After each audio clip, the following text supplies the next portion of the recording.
Ok, buonasera a tutti, grazie per questa grande opportunità. Ringrazio anzitutto la Fondazione Triulza per dare inizio a questa sessione, questo workshop che dà, diciamo così, concentra il proprio focus sopra gli Science Park, Areas of Innovation come strumenti per generare impatto sociale. È un workshop internazionale per cui procederò alla mia breve introduzione in inglese e poi presenterò via via i nostri ospiti. So, as I was saying before, what we are now presenting is what, so my brief introduction is on what AREXPO is. I'm Alberto Mina, in charge of international relation and institutional strategies of AREXPO. AREXPO is a state-owned company which is in charge to develop the area where the Expo 2015 took place. One area which is approximately 1 million square meters, and the area will develop as science or innovation area, science park or innovation area. Now I'm trying to share my screen in order to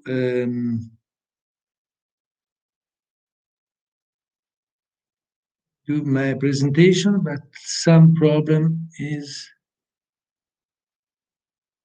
okay. Let me know if you can. So I hope that you can follow my presentation. So MIND is the science and area of innovation which we are developing as legacy of the Expo 2015. MIND, Milan Innovation District, the area very well known where 20 million people came during the Expo time in 2015. And now the legacy is in some sense the first social impact of the big event. So our responsibility is how to make this investment, this public investment, which was the Expo 2015, so fruitful for our city and for our territories and country. This is the first aspect of our social direction. This slide presents the two main partners of this development. One is AREXPO, which is the state-owned company shared by the Ministry of the Economy of the national government, the regional government, Regione Lombardia, and the municipality of Milano. AREXPO is the owner of the area and in some sense the director of the strategy of all the area in order to develop this place as a place and area of innovation. Our private partner was selected after an international call, is the Australian developer Lendlease. Lendlease is one of the best known in the world developers in the world with a very important and long track record. This is very important, so a big experience in reshaping parts of cities. The partnership among us will last 99 years. This is a very rare case in Italy of this kind of partnership, public and private together in order to develop a long-term program and project.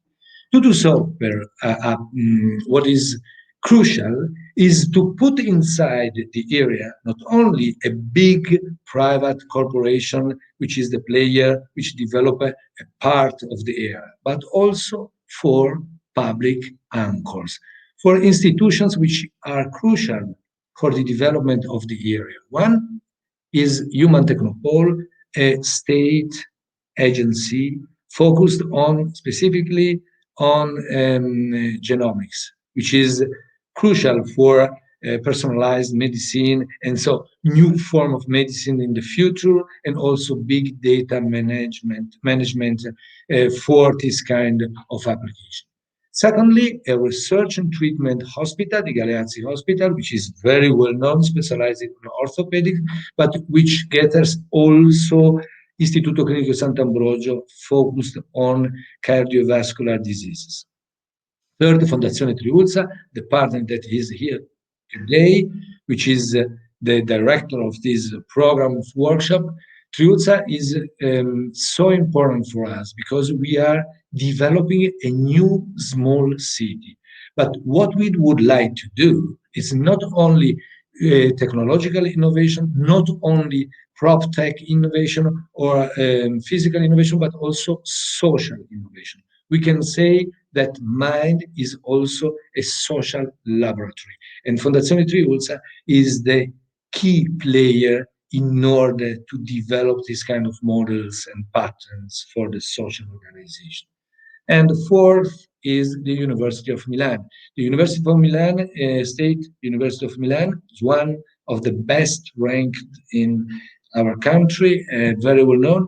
And the university will relocate in this area all its scientific departments. So starting from 2024, 2025, approximately 20,000 students will be here daily with professors, researchers, and so on. This is the area for the new campus. This is the area for the state agency Human Technopole. This is an area dedicated to residences, retails, and services. And here, the business area, the business district. Already more than 120 companies have signed an agreement in order to locate a branch inside the area, and the presence of companies is really crucial for the development of the area. So talents, research, private capitals, public direction for a new strategy of the area. Here you have the square meters. Here the position. We can say that in some sense, as was during the Expo time, Milan Mind Innovation District is a gate to the country, a gate to Italy, but it is also a gate to Europe and to world. And this is why I'm so happy to have the opportunity today to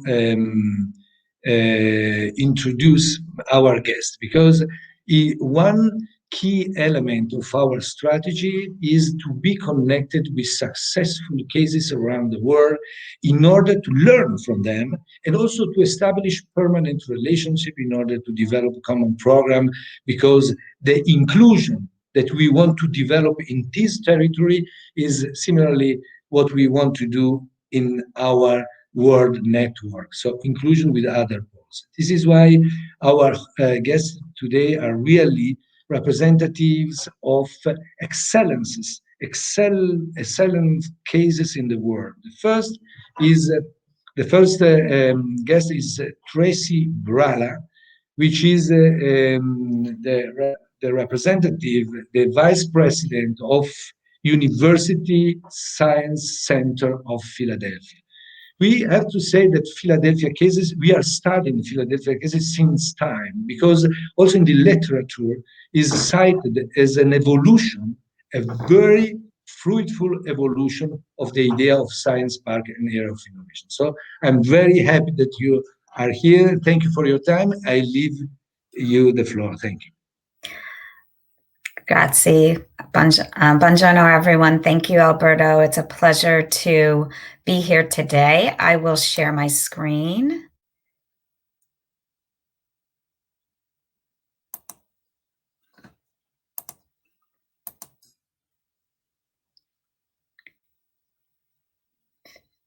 Terrific. So thank you again. I'm delighted to be here. And I really wanted to talk today about inclusive innovation. And from a science center standpoint, from a Philadelphia standpoint, for us, it's really been about intentionality and collaboration. So that will be the theme that runs through my conversation today.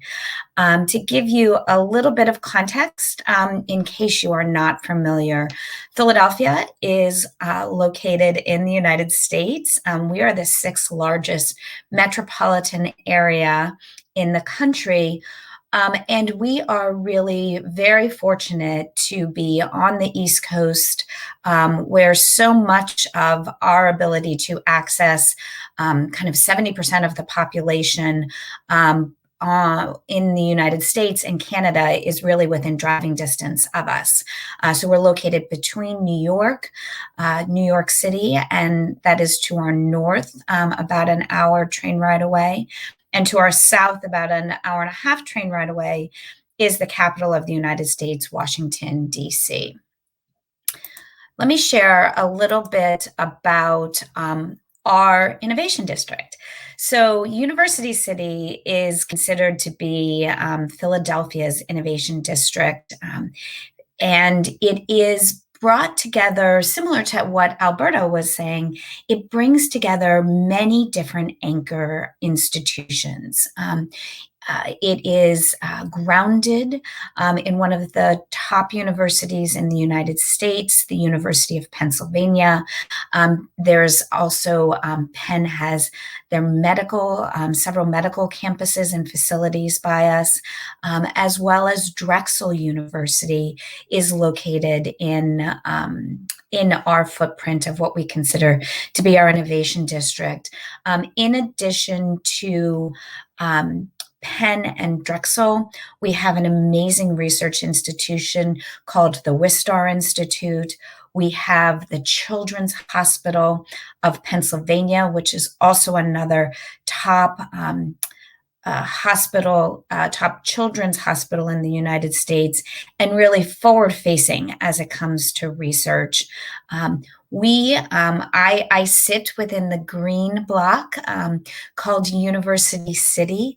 University City is the heart of the Innovation District, and it represents about 4 million square feet of buildings, and there's another 3.5 million square feet in development, 2 million square feet in development now, with a plan for an additional 3.5 million square feet.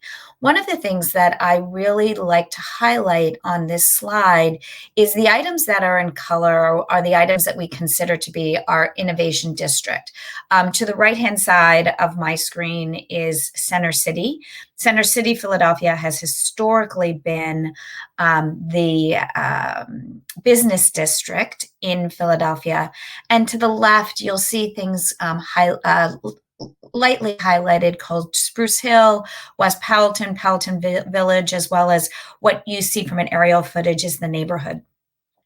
The neighborhood that we live in is unfortunately in stark contrast to our innovation district. So our innovation district is about 2.4 square miles. It has about 85,000 jobs, and 54,000 students are kind of walking the streets in our neighborhood every day. Yet adjacent to our university, City Science Center, as well as U City Square and the University City Innovation District, is our neighborhood. And it represents many of the residents are below what we consider to be the poverty line in the United States at about a 40% level. And in fact, that really has helped to inform our focus on inclusive growth. How do we recover from the pandemic, and making sure that it's an equitable recovery?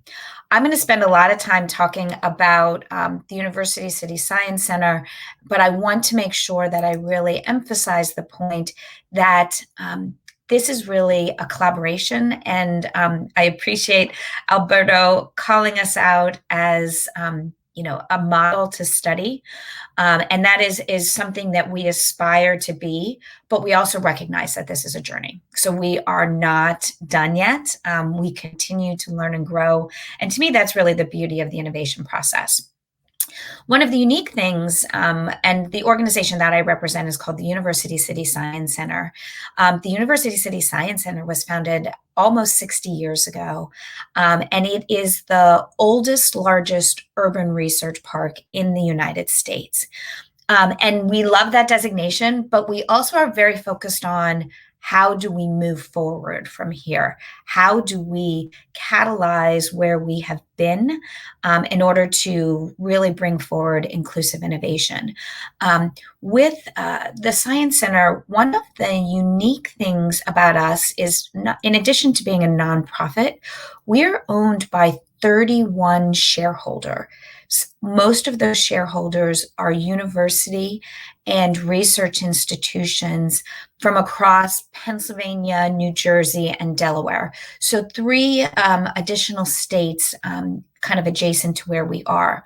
And why I bring that up is that it really enables us to be a neutral player. It enables us to not just focus on kind of achieving a business goal, but really thinking with a big picture.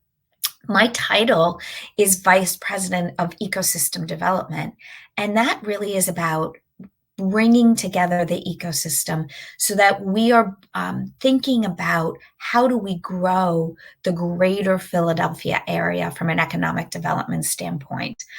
The Science Center is very focused on, and our mission is to commercialize promising technology, to cultivate talent, and convene people to inspire action. We recognize that our university city district is very strong in what historically we've called eds and meds. We also are one of the top places in the United States for cell and gene therapy. And so I believe that there are absolutely opportunities for us to partner and really bring together those strong relationships, as Alberto was indicating in his opening remarks. With respect to commercialization, what we do with our commercialization programs, and we have about 5 of them that you can see here, is we actually fill the gaps in resources and connect the dots for founders to enable companies and technologies to realize their full potential. One of the particular initiatives I'll talk about today is really our Launch Lane Accelerator. Our Launch Lane Accelerator has demonstrated incredible success, and the success has come from the fact that we actually utilize a double-blind application process. So what that means is we strip out all of the identifying characteristics of the applicants in order to make sure that we're getting the best ideas. And what that's enabled us to do is to take the bias out of recognizing that that historically happens by virtue of having someone's name. It may demonstrate whether it's a male or a female. It may demonstrate an ethnicity, having someone's institution. We recognize that innovation is widely available to everyone, and we don't want to go into the process with a bias. Since 2014, our companies that we've supported have raised over $150 million in follow-on funding. A next area that we're focused on is really convening. And my team does a lot of work in this area, and we believe that in order for the pie to grow and for university city district to grow, we need to make sure that we're coming together and we're talking and we're collaborating. My team has 3 components to it. In 2019, we were able to bring together over 40,000 people to share ideas, generate new theories. And what's really interesting is that we do that through regular programming. Venture Cafe is part of a global network that many of you may have heard about. So there's 10 cities in the network from around the world. We have amazing event space where people come together with quorum, but we also infuse art as part of all of what we do. We have an art gallery on campus, and we're constantly doing that to really bring together the creative energy and unleash people's potential to see possibilities where they might not have seen them previously. The third area where I'll spend a little bit more time is actually talking about our cultivation platform. In our cultivation platform, this is where I think the social impact really comes to light and brings together opportunities for students and adults to really be successful in 21st century, what we call STEAM careers: science, technology, engineering, and math. I appear to maybe have frozen, so I'm hoping that that's not the case. Um, from a science, technology, engineering, and math, our firsthand program is an out-of-school program where we genuinely believe that we bring students, middle and high school age students, to the Science Center so they can be what they can't see.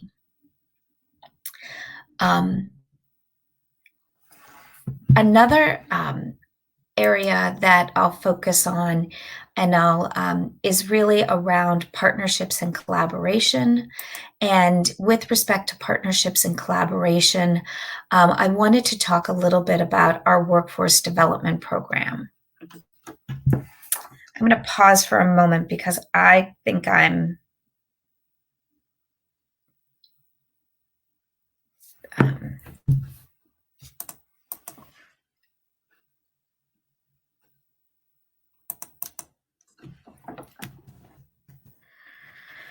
I appear to be frozen on my side. I have moved forward on 2 slides to talk about partnerships. And as I indicated in my opening remarks, this is something that's really important to us. University City District was formed about 50 years ago. They have an incredibly successful program called the West Philadelphia Skills Initiative. It's been around for about 10 years now. It's nationally recognized, and it really works to help the residents in West Philadelphia achieve employment. We partnered with UCD as well as a Lenfest Foundation, as well as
Sorry, probably some problem.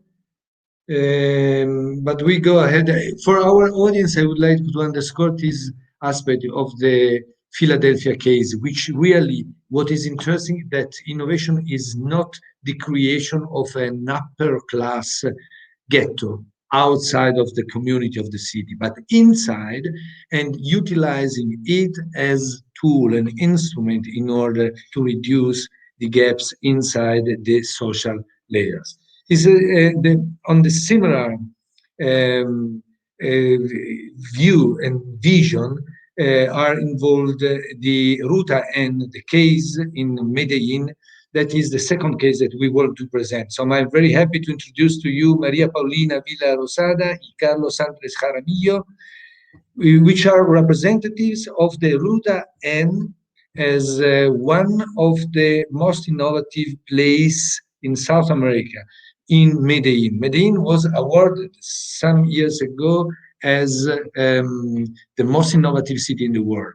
So, and they are really transforming the city in a place of innovation and integration, inclusion. So, very happy you are here. Please, you have the floor. Thank you. Thank you very much, Alberto. Hi, everyone. We are very pleased to share our journey here. As Tracy was saying, it's a long run. I'm gonna share my screen.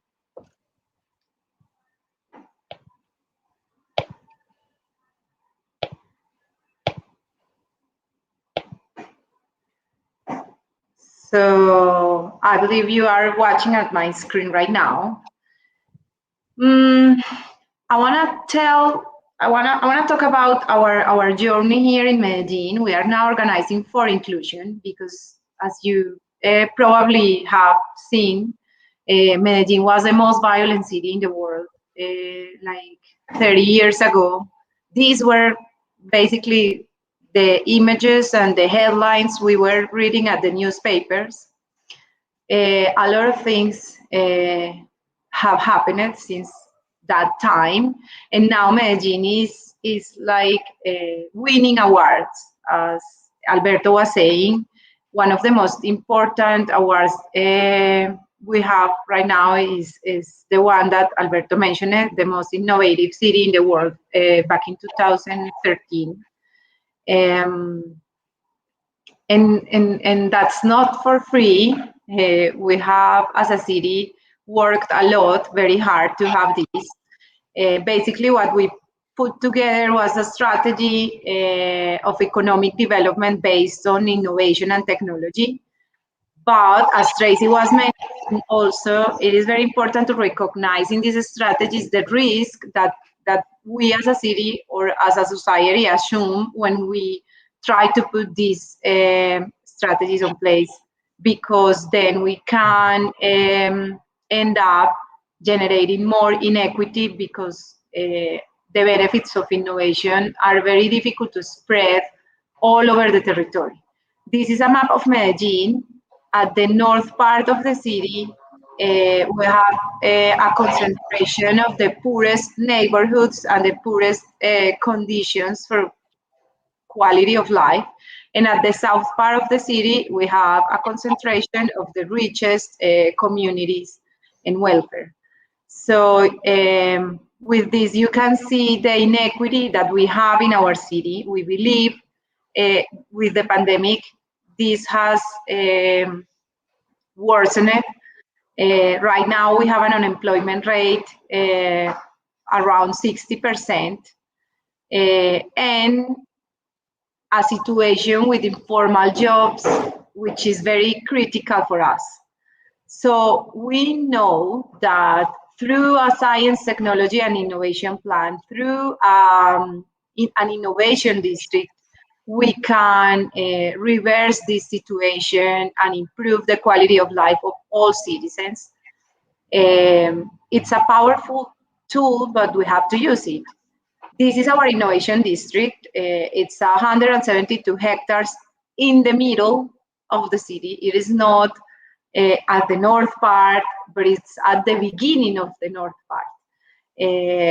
We have within the district limits the University of Antioquia, which is the most important public university in the region.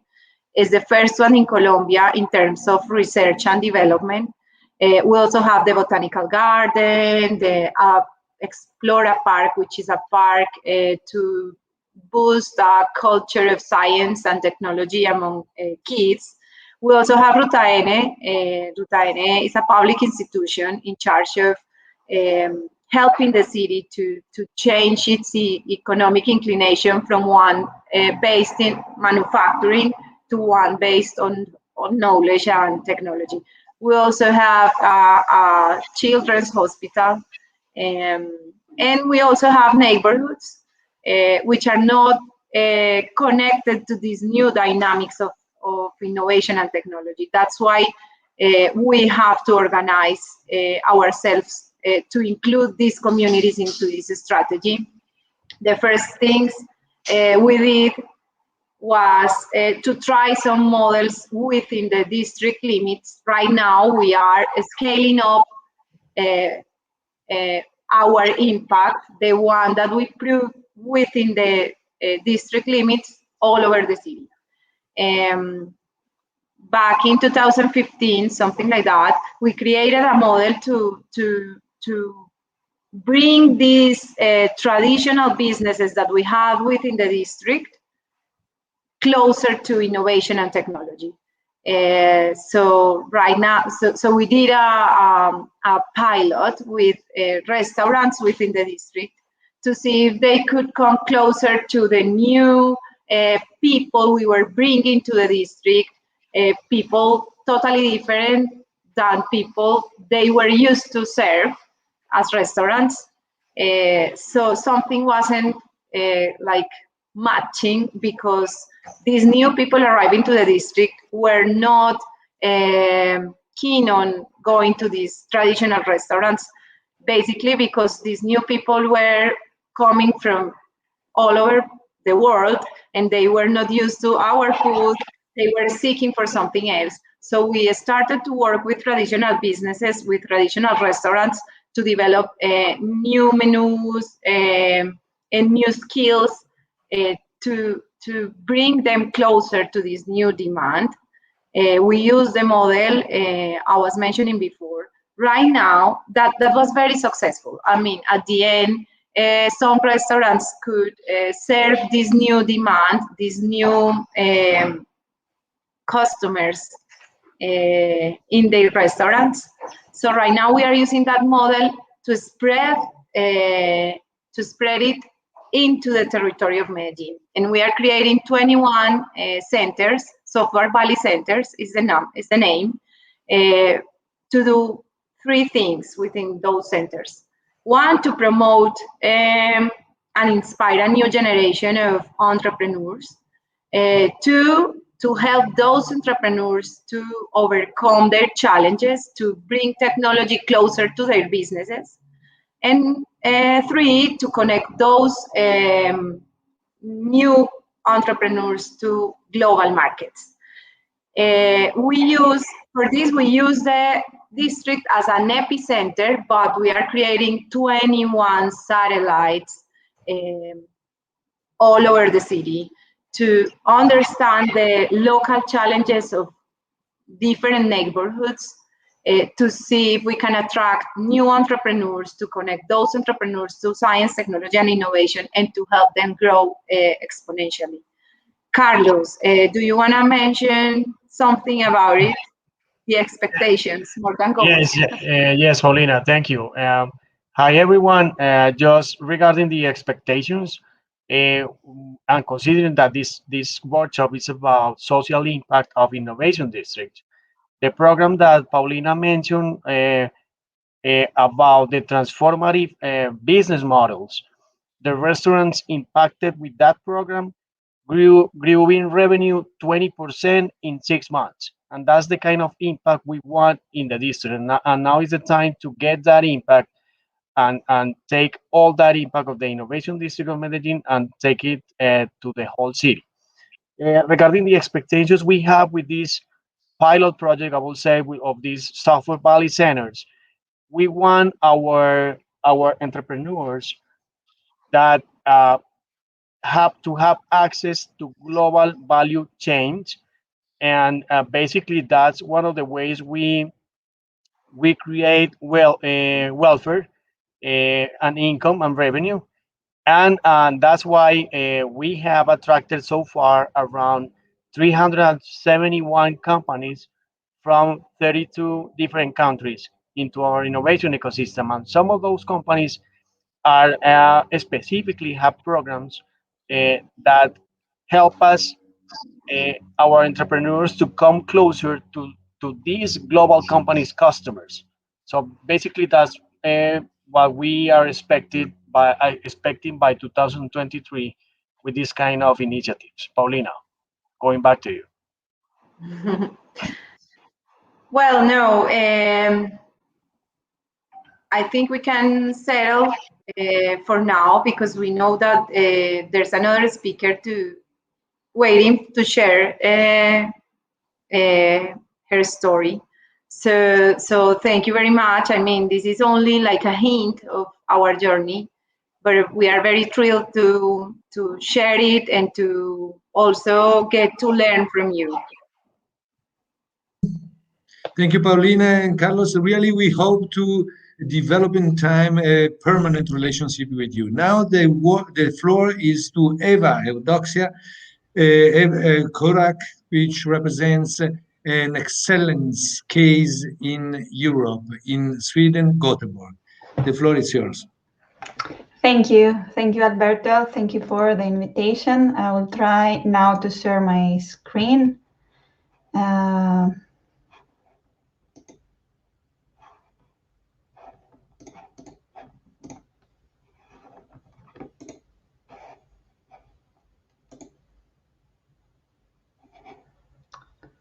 I hope that you're able to see my screen. Please let me know if this is not the case, since I can only see my presentation at the moment.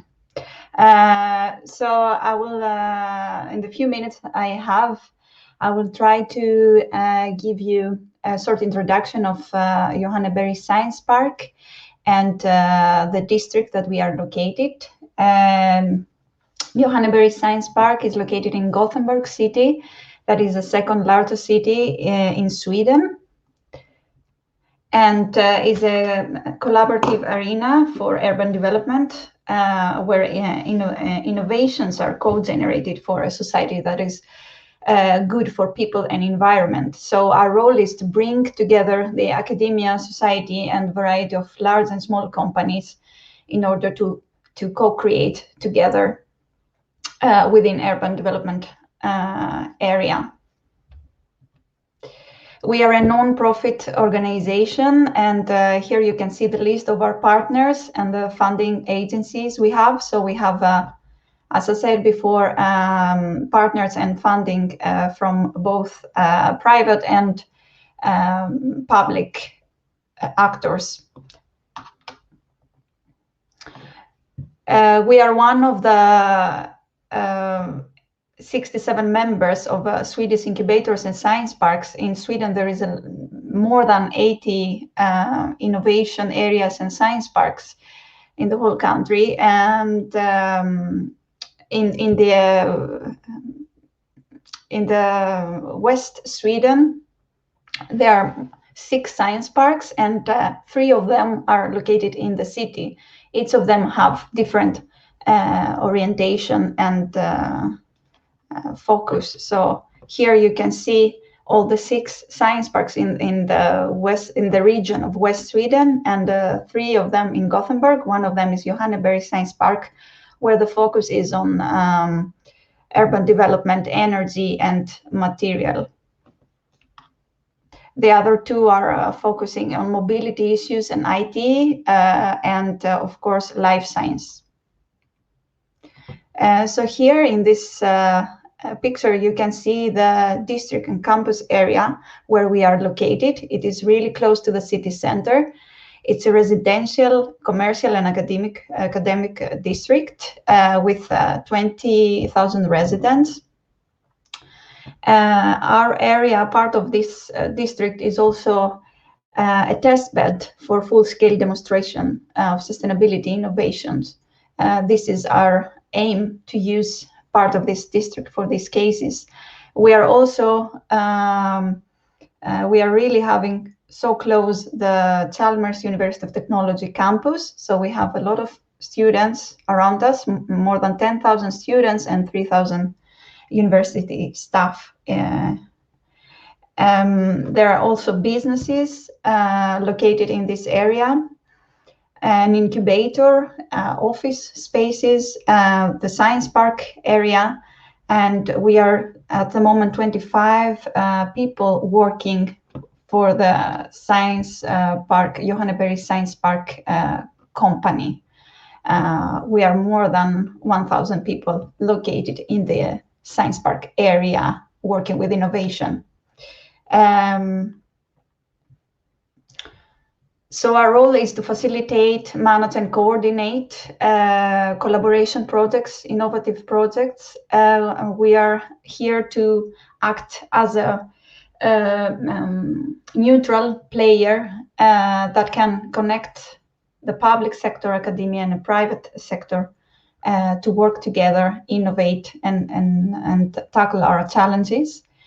We are also responsible to develop further the neighborhood and the district and make it more attractive to residents of Gothenburg. We are also responsible to make the campus area more accessible and open, because it's not so much at the moment that when a campus area, it's not always so open to people outside of the university most of the times. And we are also developing living labs and test beds prototypes in this area that we can show the citizens our innovation and results. So here you can follow our journey from 2010 when the science park was founded, and a number of projects have been realized during this time, but also a working lab that is a high moment that was inaugurated in 2019, in August 2019, a working lab that is an office building with more than 430 workplaces, and is dedicated to innovation collaboration. And there we have a restaurant, cafe, open working spaces that people can use. But also, I would like to mention that the restaurant we have, it reuse food waste, so it's a way to spread the knowledge and make people aware of the food waste problem. We have a big network of SMEs in our science park, more than 190 companies. We offer in our premises seminars and workshops, financial and expert advice, the possibility to participate in national and international or European projects. We run innovation competitions. We have also created, together with the University of Chalmers, the Challenge Lab. It's an arena for strategic sustainability, change, and system innovation, where students act as facilitators and come up with real solutions. So the Challenge Lab provides to master students the opportunity to meet with real problem owners in our society, our companies, and from the public sector, and try to come up with innovative solutions to their problems, so then they can implement it in real life. We have also a number of collaboration projects and living labs, and I would like shortly to go through two of them. The first one is a Hsb Living Lab. It's a research and demonstration arena, which also includes homes for students and guest researchers. It is also located in the district. It is a 10 years collaboration project that we initiated together with the university and one of our building companies. And then we invited 9 more partners to this collaboration from the private and public sector. So we have created a module residence building where research is ongoing while students are living there permanently, and they can share their experience, also run their projects, share their data, and run research and demo projects. So at the moment, we have more than 100 projects in the house. And another collaborative project that we have in our district is the positive footprint housing. This is Sweden's most innovative and sustainable residential, according to ecological, social, and economic sustainability. It's also a collaboration project. We have created 132 apartments, as you can see in the picture below, which is quite innovative since the materials being used is like green beton, but also it does not provide parking area for private cars. So instead of that, it is provided one of the biggest bicycle garages and carpooling services.